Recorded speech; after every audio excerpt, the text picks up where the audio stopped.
Good afternoon, friends and family. Today we're going to restart our daily devotions. We'll have these posted on Monday, Wednesday, and Friday. So we're going to pick back up where we should have been with our Mark study, which is Mark chapter 7, verses 24 through 30. But before I get to that, I was always curious to why little kids always want the first piece of cake. You know, they always want that first piece of cake, whether it's their birthday or whether you're just having cake, or it doesn't even have to be cake. It might be pie at Thanksgiving, or they want to put the last puzzle piece in. You know, when you put that last puzzle piece into the puzzle's completely finished. But it doesn't really matter who actually puts the puzzle piece in, because the puzzle's going to be finished regardless. It doesn't matter who the person is that does it. It just matters that the piece goes in there. Likewise, with our cake or our pie analogy, there's really no difference between the cake or the pie. It's going to taste the same. I mean, if you get a corner piece, then yeah, sure, you might get a little bit extra frosting. But at the same time, too, the actual cake itself tastes the same. But to certain individuals, it matters who is first and who isn't first.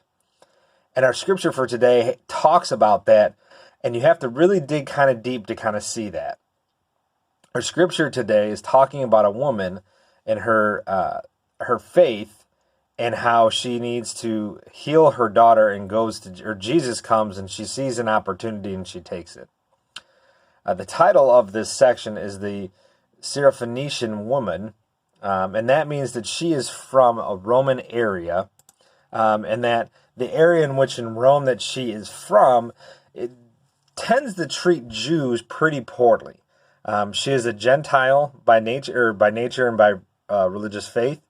And so it makes it very interesting on why she goes to Jesus, being a person that would be persecuting Jews at this time, goes and sees an opportunity to try to save her daughter. So let me begin with the scripture here. Verse 24.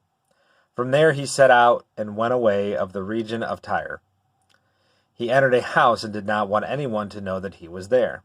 Yet he could not escape notice, but a woman whose little daughter had an unclean spirit immediately heard about him, and she came and bowed down at his feet.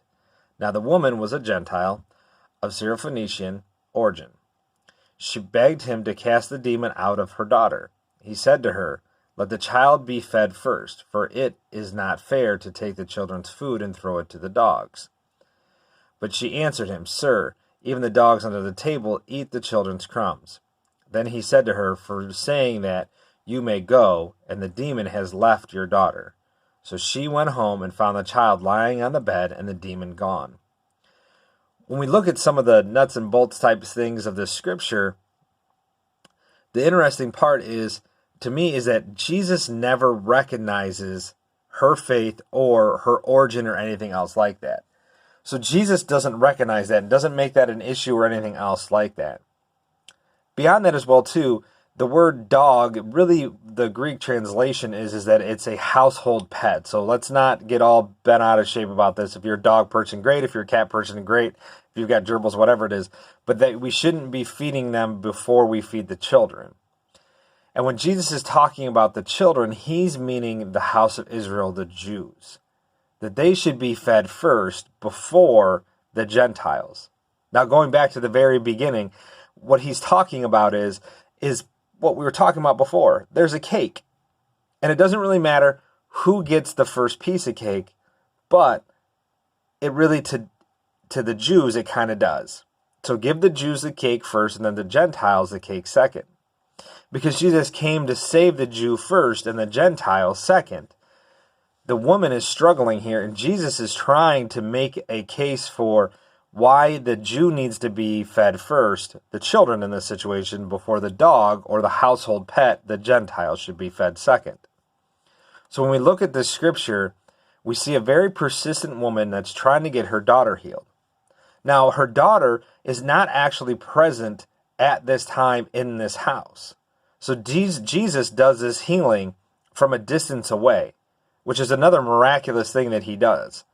The demon is cast out before Jesus even sees the daughter or knows where she is or anything else like that, takes care of the daughter.